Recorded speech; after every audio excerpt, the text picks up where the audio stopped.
नमस्कार, राज्यसभा टीवी के खास कार्यक्रम विशेष में आपका स्वागत है। मैं हूं दीपक डोभाल। आज से ठीक 30 दिन पहले रात करीब 8 बजे प्रधानमंत्री का देश के नाम संदेश जब प्रसारित हुआ तो अचानक अफरा तफरी मच गई। देश की 86% नकदी को अमान्य करार दे दिया गया। दावा किया गया कि इससे काले धन और आतंकवाद पर लगाम लगेगा। देश में एक तबके ने इसे भ्रष्टाचार के खिलाफ कड़वी दवाई के तौर पर लिया और कई लोग शुरुआत से ही आलोचना में जुट गए। इस बीच सरकार ने कई नोटबंदी पर कई नियम बदले, लेकिन न तो लोगों की परेशानी कम हुई और ना ही बैंकों में कतारें। लेकिन सरकार इसे आर्थिक सुधारों के लिए बेहद जरूरी कदम बता रही। अब तक अमान्य करार दिए गए 14 लाख करोड़ में से 11.5 लाख करोड़ रुपए वापस आ चुके हैं और 20 दिन अभी बाकी हैं। ऐसे में संभावना ये भी है कि पूरी की पूरी करेंसी वापस आ जाए और अगर ऐसा होता है तो विपक्ष के दावों को मजबूती मिलेगी। लेकिन फिलहाल सरकार अपने फैसले पर अडिग है। विशेष में आज नोटबंदी के 30 दिनों की कहानी और मौजूदा हालात से आपको वाकिफ कराएंगे। गांव से लेकर शहर तक का हाल हकीकत आज विशेष में आपको दिखाएंगे। तो आइए शुरू करते हैं आज का विशेष।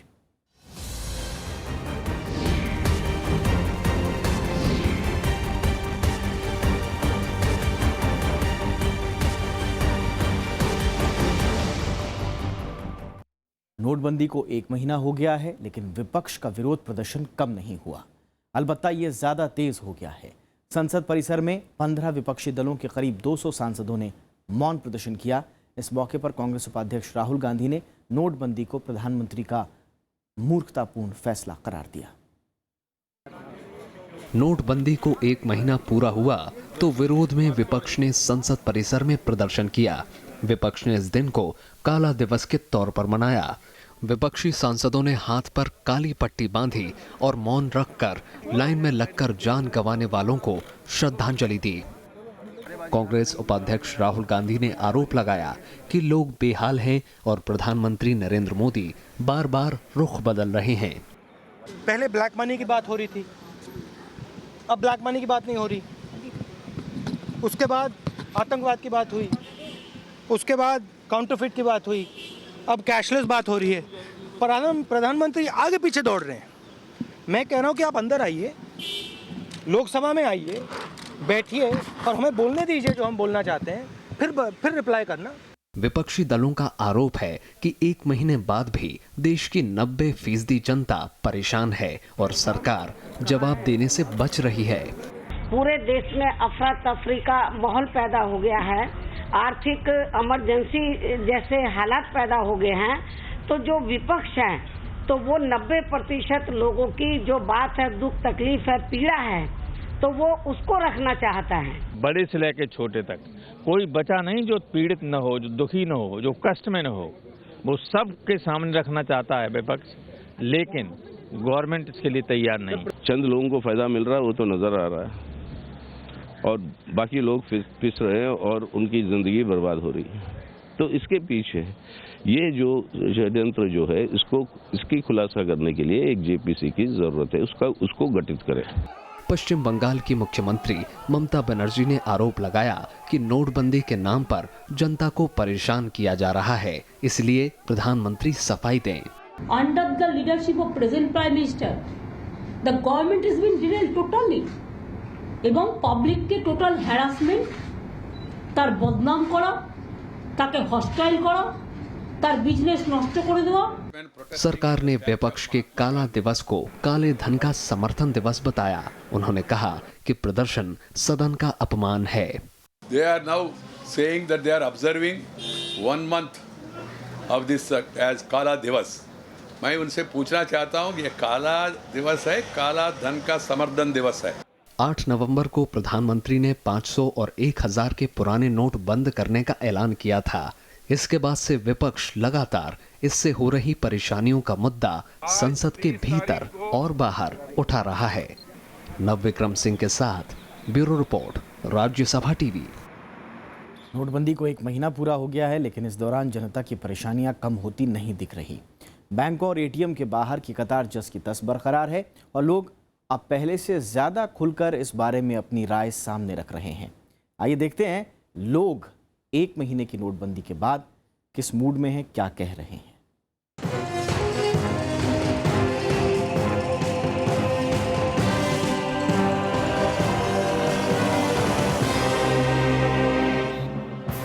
बैंकों के बाहर की ये कतार दिल्ली के सबसे वीआईपी इलाके की है। दिल्ली के बीचों बीच मौजूद कनॉट प्लेस के बाहर लोग सुबह से इस उम्मीद में कतार में खड़े हुए हैं कि वो कुछ नकद निकाल सकेंगे, लेकिन घंटों बीतने के बाद भी जब उनकी बारी नहीं आई तो उनके चेहरे पर खींच झलकने लगी। सुबह और शाम का काम हो गया बैंकों की लाइनों में लगना, कम से कम इस चीज़ से तो छूट मिलनी चाहिए। हम अपनी वाइफ को या अपने पेरेंट्स को लाइन में लगाएं या खुद लाइन में लगे, समझ में नहीं आता। जा रहे हैं एटीएम तक पहुंचते हैं, पैसा खत्म हो जा रहा है। मतलब ये देखो 10,000 रुपये कम से कम चाहिए घर चलाने के लिए। 10,000 के लिए हमें 4 दिन छुट्टी करनी पड़ेगी और 4 दिन के बाद ही पता नहीं हमें 10,000 रुपये मिलेंगे या नहीं मिलेंगे। मतलब ये हालत है। मतलब कब तक ये चलेगा इस तरह से? पैसा मतलब घर चलाने के लिए पैसों की इतनी ज़रूरत है कि छुट्टी करके आना पड़ रहा है। परेशानी एक नहीं है, किसी को परिवार चलाने के लिए पैसे चाहिए तो किसी को मकान का किराया देने के लिए, कोई ट्यूशन की फीस भरने के लिए बैंक में लगा है तो कोई इलाज के वास्ते पैसे निकाल रहा है। महीने का पहला हफ्ता गुजरा है, लिहाजा वेतनभोगी अपने खातों से पैसे निकालने की जद्दोजहद में लगे हैं। कई लोगों की शिकायत है कि पैसे निकालने के लिए उन्हें दफ्तरों से छुट्टी लेनी पड़ रही है। एटीएम्स की लाइनें बढ़ती जा रही है, बैंकों के आगे भी लाइनें बढ़ती जा रही। हम तो ऑफिस से छुट्टी आ गए, अब पहले जमा कराएंगे, सैलरी आ गई क्योंकि पहले जमा कराएंगे और फिर मतलब विड्रॉल के लिए फिर लाइन एक छुट्टी और ऑफिस वाले भी सैलरी काट लेते हैं हम लोगों की। हम क्या करें? तो जो काम वाली है उसे तो पैसा चाहिए और उसे न्यू करेंसी ही चाहिए। वो बेचारी कहाँ बार बार जाएगी बैंक के चक्कर करने। उन लोगों को बोलना पड़ रहा है कि तुम वेट करो, तुम वेट करो। बार बार हमें अपने लाइन में लगना पड़ रहा है, 5-5, 6-6 घंटे लाइन में लगना पड़ रहा है। बहुत मुश्किल हो रही है। जो किराया देना है, रेंट देना है, तो मकान मालिक काफ़ी प्रॉब्लम क्रिएट कर रहे हैं क्योंकि वो लोग कैश ले नहीं रहे हैं किसी भी तरीके से, मतलब कैश ही ले रहे हैं, सॉरी। और तो डेली यहाँ पे 15,000 हम लोग का रेंट है, तो आकर के डेली 4 से 5 घंटे लाइन में लगो और डेली एग्ज़ाम्स हैं हम लोग के और क्लासेस हैं, तो फिर बहुत मुश्किल हो रही है इस चीज़ को मैनेज करने में। लोगों से जब पूछा गया कि महीने भर बाद क्या बदलाव आया है तो ज्यादातर का मानना है कि पैसे निकालने में मारामारी पहले दिन की तरह बरकरार है। हालांकि कुछ लोग परेशानी के बावजूद नोटबंदी के समर्थन में हैं, लेकिन ज्यादातर लोगों का मानना है कि इस फैसले से आम जनता की परेशानी बढ़ी है। कुछ नहीं, ना बदलाव ना कुछ, ऐसा ही है जैसे तैसे। क्या बताऊं, अपने पैसे के लिए परेशान हो रहे हैं यहाँ पे। हमारा पैसा कमाते किस लिए? बच्चों खाते। वो पैसे 2,000 में कॉलेज में बच्चे जाए, 2,000 से मेरा खर्चा हो जाए। देखिए यहाँ पे जो भीड़ है वही 11 नवंबर को भी यही थी, कम नहीं हो रही है। मुझे नहीं लगता कि 30 नवंबर में ये ठीक हो जाएगी, मतलब 2-3 महीने और। मैम कोई हालात तो सुधार नहीं है, उससे ज़्यादा ही बेहद ख़राब हो रहा है। कैसे? अब जो एटीएम है वो वर्क नहीं कर रहे और प्लस पैसे नहीं डाल रहे, तो उसकी वजह से बहुत परेशानी हो रही है और बंदे लाइन में लग लग के वापस जा रहे हैं। ये हालात सिर्फ दिल्ली के नहीं हैं, बल्कि देश के दूसरे शहरों में भी यही कहानी देखने को मिल रही है। क्या दिल्ली और क्या लखनऊ, हर तरफ लोग एटीएम और बैंकों के बाहर कतार में खड़े हैं। भोपाल और नागपुर में भी यही तस्वीरें देखने को मिल रही हैं। हालांकि कुछ जगहों पर कतार कम हुई है और कुछ लोगों को उम्मीद है कि आने वाले दिनों में हालात कुछ सुधरेंगे। जितने उन्होंने उम्मीद की थी, हालात उस हिसाब से तो ठीक नहीं हो पाए हैं, लेकिन फिर भी जो है ना, जो उन्होंने किया है वो देश हित के लिए किया है। आज हम यहाँ परेशान हो रहे हैं तो हम ये सोचते हैं कि कहीं ना कहीं उसके लिए देश की इकोनॉमी एक दिन जो है अच्छी बनेगी। बैंक के सामने जैसे यहाँ पे है तो उनमें कोई प्रॉब्लम नहीं आ रहा है और लाइन भी इतनी नहीं है, आप देख सकते हैं। बैंक में भी इतना कोई इशू नहीं है।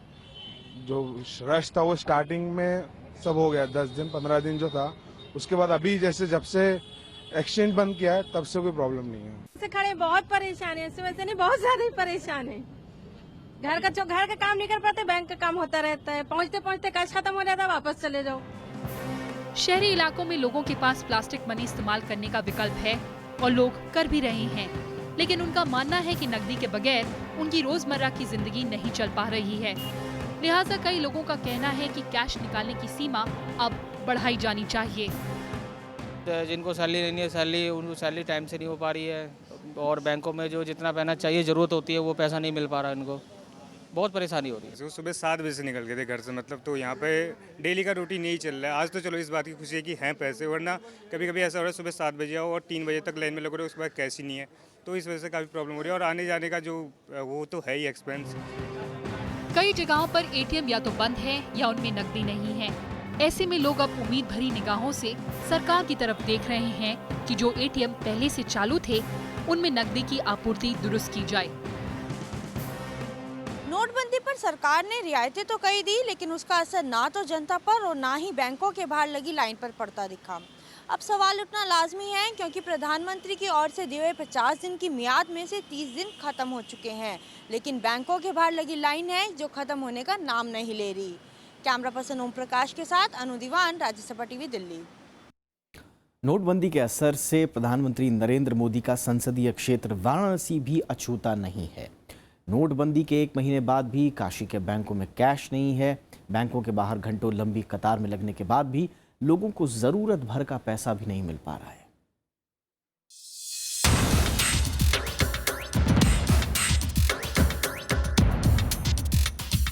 ये नजारा है प्रधानमंत्री नरेंद्र मोदी के संसदीय क्षेत्र वाराणसी का।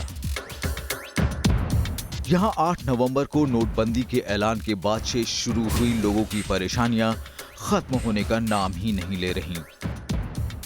शहर के 90% एटीएम काम नहीं कर रहे। बैंकों के बाहर लोगों की लंबी कतार है, लेकिन बैंकों के पास लोगों को देने के लिए पर्याप्त कैश नहीं है। धीरे धीरे स्थिति सामान्य की ओर लौट रही है, फिर भी हम लोगों को यह भी मानना होगा कि जितनी कैश की रिक्वायरमेंट है लोगों की, उतनी आबाद आपूर्ति नहीं हो पा रही है। उसमें भी कहीं ना कहीं थोड़ा रेस्ट्रिक्शन है, जिससे कुछ लोगों को असुविधा महसूस हो रही होगी, बट पहले से काफ़ी इम्प्रूव हो चुका है। लोगों को जरूरत के मुताबिक पैसा नहीं मिल रहा। स्थानीय लोग ही नहीं, बाहर से आने वाले सैलानी भी काफी परेशान हैं। स्थानीय लोगों का मानना है कि सरकार के इस फैसले से काले धन पर कोई असर पड़े या न पड़े, लेकिन उनका रोजगार जरूर ठप हो गया है। स्थिति तो बदली हुई कुछ नहीं नजर आ रही है। ये बुजुर्ग लोग हैं, लाइन में खड़े हुए हैं, हम भी लाइन में खड़े हैं। लाइन की तो समस्या खत्म नहीं हो रही है। पहले जैसे ही किल्लत है, पैसे कहाँ मिल रहे हैं सबको। 2011 के आंकड़ों के मुताबिक वाराणसी जिले की जनसंख्या करीब 37 लाख है। इसमें करीब 43.5% आबादी शहरी है। सिर्फ वाराणसी शहर की आबादी ही करीब 12 लाख है। शहर में 19 बैंकों के कुल 113 एटीएम्स हैं। नोटबंदी के बाद से इनमें से अधिकतर एटीएम बंद पड़े हैं। कईयों में तो 10 नवंबर के बाद से कैश आया ही नहीं है। यही हाल वाराणसी के तमाम बैंकों का भी है। कल भी हम लोग लाइन लगाए, फिर चले गए, कैश खत्म हो गया, फिर आए हैं दोबारा, फिर लाइन में लगे हुए हैं, शायद मिल जाए। जरूरत है 20,000 की, दे रहे हैं 10,000। वाराणसी में हर साल तकरीबन 5 लाख देशी विदेशी पर्यटक आते हैं। बनारस साड़ियों के लिए दुनिया भर में मशहूर है। जिले में 30,000 से ज्यादा पंजीकृत और गैर पंजीकृत लघु इकाइयां हैं। इनमें हजारों दिहाड़ी मजदूर काम करते हैं। नोटबंदी के बाद से कृषि मजदूरी, कारोबार, पर्यटन और व्यापार सभी पर बुरा असर पड़ा है। प्रधानमंत्री का संसदीय इलाका होने के बावजूद वाराणसी के लोग उत्तर प्रदेश की बाकी जनता जैसी ही परेशानियां झेल रहे हैं। ब्यूरो रिपोर्ट के साथ जैगम मुर्तजा, राज्यसभा टीवी। और नोटबंदी का सबसे बुरा असर पड़ा है ग्रामीण अर्थव्यवस्था पर।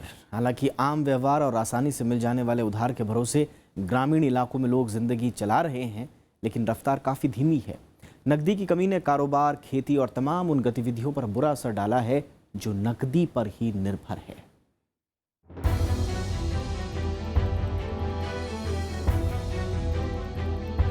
नोट मानो ग्रामीण इलाकों के पैरों की बेड़ियां बन गए हैं। नोटबंदी के बाद से ग्रामीण भारत नकदी की कमी से जूझ रहा है। लोगों को खरीदारी और शादी ब्याह समेत तमाम आयोजन टालने पड़े हैं। खेती और कारोबार की रफ्तार थम सी गई है। जिन गांवों में बैंक या एटीएम नहीं है, वहां नोटबंदी का असर सबसे ज्यादा है। कस्बाई इलाकों में भी हालात बेहतर नहीं हैं।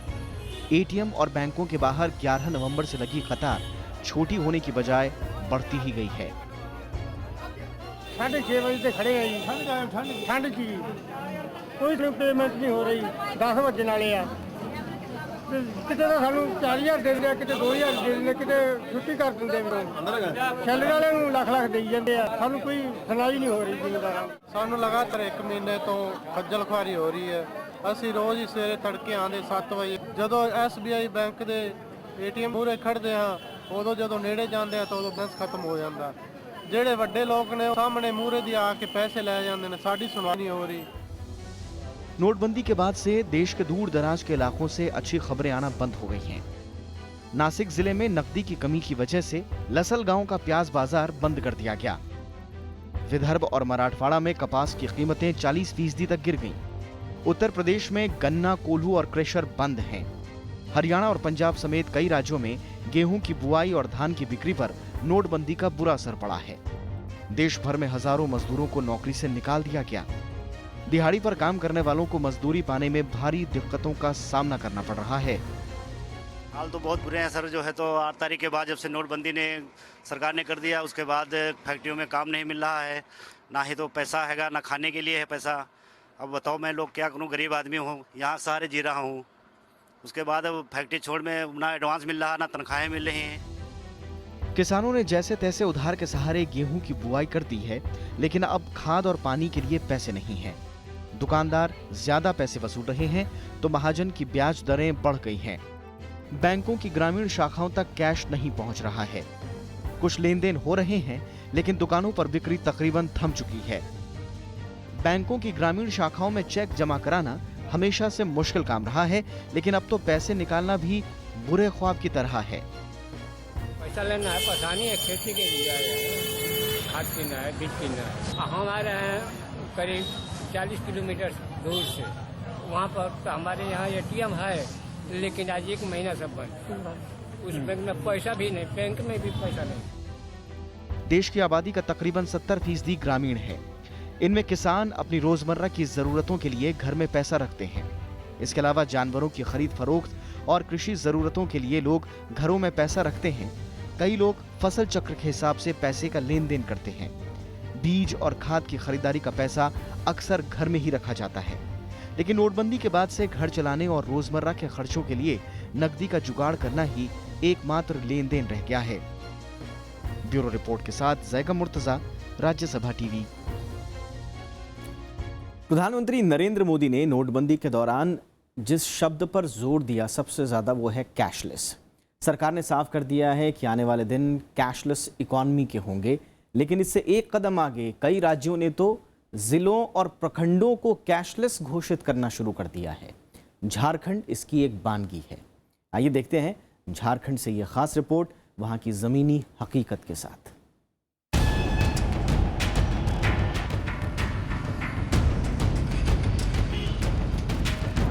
झारखंड की राजधानी रांची के नगड़ी प्रखंड में लगा ये पोस्टर नोटबंदी के बाद के झारखंड को बहुत हद तक बयां कर रहा है। अब इन तस्वीरों को देखिए। ये तस्वीरें 2 दिसंबर की हैं, जब राज्य की रघुवर सरकार ने पूरे तामझाम के साथ नगड़ी को राज्य का पहला कैशलेस प्रखंड घोषित किया। ये नगड़ी प्रखंड जो पहला कैशलेस प्रखंड बनता जा रहा है, जोरदार तालियां। और अब जरा इन तस्वीरों को भी देख लीजिए। ये तस्वीरें भी नगड़ी की ही हैं। मुख्यमंत्री रघुवर दास ने झारखंड को कैशलेस बनाने का बीड़ा तो उठा लिया, लेकिन सहूलियतें हकीकत बयां कर रही हैं। आम जनता और व्यापारी अभी नोटबंदी के नुकसान से उभरे भी नहीं हैं कि कैशलेस की कवायद परेशानी बढ़ा रही है। खासकर किसानों और व्यापारियों की मुश्किलें बेतहाशा हैं। सबसे पहली और बड़ी मुश्किल ये है कि ज्यादातर लोगों के पास अपने खाते हैं ही नहीं, और जिनके पास हैं भी उनके पास ATM नहीं है। सो कैशलेस की बात यहाँ बेमानी लगती है। देखिए हमारे यहाँ अभी धान जो फसल अभी लगा हुआ है 10 एकड़ में लगभग, तो उसका धान जब लेबर लोगों को पेमेंट के लिए बहुत दिक्कत होने लगा। धान बेच रहे हैं तो 9 रुपये, साहूकार 10 रुपये का रेट लगा रहा है। गवर्नमेंट का तालाब है कि 16 रुपये धान लेंगे, 15 रुपये जो भी लें, लेकिन पेमेंट कैश देने के लिए हम धान को बेच रहे हैं। धान बेचे हुए लोग भी कैश पैसा नहीं दे रहा है। पैसा अभी बाजार में है नहीं, धंधा तो 25% पर उतर गए, सेल पानी है नहीं। और ये कैशलेस वाला जो चल रहा है, कई कस्टमर से हम भी पूछे, कहा भाई हम लोग को तो बुझाएगा नहीं, दिन भर कमाते हैं, लेबर का काम करते हैं, 100-200 रुपया आता है और उसमें हम का बुझाएगा कैशलेस। अभी हम लोग का लगन का समय 1 रुपया भी नहीं आ रहा है, बहुत भारी परेशानी हो गया है। अब क्या किया जाए, कितना दिन चलेगा, इससे पेट नहीं चल रहा है अभी हम लोग का। राज्य सरकार की कैशलेस कवायद कितनी रंग लाएगी, इसके लिए तो लंबा इंतजार करना होगा, लेकिन नोटबंदी के बाद बैंक और एटीएम जरूर कैशलेस हो गए हैं। आलम यह है कि आम लोग भी थक हार कर एटीएम और बैंकों में कतारें लगाकर अपना वक्त जाया नहीं कर रहे। यूं तो सरकार ने पेट्रोल पंपों, बिग बाजार जैसे कई आउटलेट्स पर लोगों को कार्ड स्वाइप करके कैश निकालने की सुविधा दी, लेकिन झारखंड के ज्यादातर इलाकों में कहीं भी कैश नहीं है। हालांकि अफसरों की अपनी दलील है। ऐसी तरह के मल्टीपल अकाउंट्स काफी हो गए। यदि अकाउंट नहीं खुले हैं किसी के तो हमें उसकी सूचना दें, नियर बाई बैंकों को कहीं सूचना दें, उसके ये कोई करे, या वो ब्लॉक को जाके बोले, वीडियो बहुत एक्टिव है यहाँ पे, वो लाइन अप करके हमें बता दें, we will open the account at the doorstep. Nagri प्रखंड में 10 बैंकों की शाखाएं हैं और 7 एटीएम, लेकिन बैंकों में कैश नहीं है और एटीएम ठप पड़े हैं। इलाके की अर्थव्यवस्था सब्जियों और दूसरी नकदी फसलों पर टिकी हुई है। 8 नवंबर से पहले ज्यादातर किसान और छोटे व्यापारी नकद लेन देन से ही अपनी रोजी रोटी चलाते थे और बैंकों के भरोसे कम ही थे, लेकिन पूरे झारखंड को अब कैशलेस बनाने की कवायद ने कम पढ़े लिखे व्यापारियों और किसानों के बीच एक अनजाने डर के बीज बो दिए हैं। Bureau report, Rajya Sabha TV. और नोटबंदी के महीने भर बाद नियमों को लेकर आज भी असमंजस की स्थिति बनी हुई है। बीते 1 महीने में इतनी बार नियमों में बदलाव हुआ कि लोग नियमों को लेकर दुविधा में पड़ गए। हालांकि सरकार ने हर बार दावा किया कि वो हालात सामान्य बनाने की कोशिश में जुटी है और इस दिशा में वो काम कर रही है। जाते जाते आपको इसी खास हमारी स्टोरी के साथ छोड़ जाते हैं, जिसमें आप देखेंगे कि बीते 1 महीने में कितनी बार नियमों में बदलाव हुआ, कैसे नियमों में बदलाव हुआ और उसका असर क्या पड़ा। नमस्कार। नोटबंदी के 1 महीने बाद वित्त मंत्री अरुण जेटली ने कैशलेस इकोनॉमी को प्रोत्साहित करने के लिए कई घोषणाएं की। क्रेडिट या डेबिट कार्ड से पेट्रोल और डीजल खरीदने पर छूट का ऐलान किया। उन्होंने कहा कि महीने भर में अर्थव्यवस्था में काफी बदलाव आया है। We are using this also as an opportunity to move towards digitization. Now, in almost industry after industry, service after service, the feedback we are getting is that this movement is quite rapid. असल में जब से नोटबंदी का ऐलान हुआ तब से लेकर अब तक नियमों में कई बार बदलाव आ चुका है और काले धन, आतंकवाद और फर्जी नोट के मुख्य एजेंडे में अब कैशलेस इकोनॉमी भी जुड़ चुकी है। 8 नवंबर की रात 8 बजे प्रधानमंत्री नरेंद्र मोदी ने ऐलान किया कि 500 और 1000 रुपए के नोट देश में नहीं चलेंगे। पुराने नोट को खत्म करने और नए नोट की आपूर्ति के लिए 2 दिनों के लिए बैंक और एटीएम से लेन देन बंद कर दिया गया। 11 नवंबर की सुबह देश भर के बैंकों के बाहर रिकॉर्ड कतारें देखने को मिली। 8 नवंबर को सरकार ने कहा कि बैंकों से 4000 रुपए तक के पुराने नोट 1 दिन में बदले जा सकते हैं। जब परेशानी बढ़ी तो 13 नवंबर को इस सीमा को बढ़ाकर 4500 रुपए कर दिया गया। 15 नवंबर को लेन देन करने वालों की उंगलियों पर स्याही लगाने का नियम बना। 17 नवंबर को 4500 रुपए की सीमा घटाकर 2000 रुपए कर दी गई। 24 नवंबर को विदेशियों के लिए प्रति हफ्ता 5000 रुपए तक विदेशी मुद्रा बदलने का नियम बना और इसी दिन ये नियम भी बना कि पुराने नोट सिर्फ रिजर्व बैंक में ही बदले जा सकेंगे। जानकारों का मानना है कि सरकार को बदलते हालात का पहले से अंदाजा नहीं था, इसलिए नियम में इतने बदलाव आए। और ये तो अनएंटिसिपेटेड है ना, सरकार पहले ये सिचुएशन कभी फेस ही नहीं किया था, तो धीरे धीरे सिस्टम में जो प्रॉब्लम आ रहा है ये तो नॉर्मल है कि सरकार धीरे धीरे पॉलिसी थोड़ा चेंज करेंगे, लेकिन बहुत ज़्यादा हो गया। 30 से ज़्यादा मेरा ख्याल से बार वो चेंज हो चुका है ये पॉलिसी। पैसे निकालने की सीमा में भी कई बार बदलाव हुए। शुरुआत में यानी 8 नवंबर को नियम बना कि कोई भी व्यक्ति एटीएम से प्रतिदिन 2000 रुपए तक निकाल सकता है। 13 नवंबर को इसे बढ़ाकर 2500 रुपए कर दिया गया। आज भी यही नियम देश भर में जारी है। 8 नवंबर को ये ऐलान हुआ कि बैंकों से प्रतिदिन अधिकतम 20,000 रुपए प्रति हफ्ता निकाले जा सकते हैं। 13 नवंबर को इसे बढ़ाकर 24,000 रुपये कर दिया गया। 13 नवंबर को ही प्रतिदिन अधिकतम 10,000 रुपये निकालने की व्यवस्था खत्म कर दी गई। यानी अब हफ्ते में किसी भी दिन कोई 24,000 रुपये निकाल सकता है। लोगों का मानना है कि इससे लोगों में दुविधा के हालात पैदा हो गए। इस तरीके से जो स्थिति आपने एक फैसला ले लिया, उसके जब परिणाम सामने आ रहे हैं तब आप उसको रिस्पॉन्स में कोई और नया कानून बना रहे हैं, और उससे जो एक मतलब अराजक स्थिति है वो बनी रही है कि आपको अभी तक नहीं पता है कि कल क्या होने वाला है, कल कोई नया कानून आने वाला है कि नहीं। शुरुआत में कई जगहों पर पुराने नोट चलाने की छूट दी गई। इनमें medical store, railway station, airport से लेकर सरकारी अस्पताल और सरकारी दफ्तरों में बिल भुगतान शामिल हैं। शुरुआत में 11 नवंबर, फिर 14 नवंबर, फिर 18 नवंबर, फिर 24 नवंबर और आखिर में 2 दिसंबर तक टोल टैक्स में छूट दी गई। टोल टैक्स में छूट के चलते सरकार को इस दौरान 1,238 करोड़ रुपए का नुकसान हुआ। बाद में सरकार ने दावा किया कि अर्थव्यवस्था में पर्याप्त नकदी आ चुकी है, तो टोल टैक्स की छूट को खत्म कर दिया गया। किसानों की परेशानियों को देखते हुए सरकार ने फैसला किया कि केवाईसी बैंक खाते वाले किसान प्रति हफ्ता 25,000 रुपए तक नकदी बैंकों से निकाल सकते हैं। फिलहाल महीना पूरा होने के बाद तो वहीं सरकार का दावा है कि आने वाले दिनों में इससे अर्थव्यवस्था को गति मिलेगी। मोहम्मद फातेह टीपू के साथ ब्यूरो रिपोर्ट, राज्यसभा टीवी।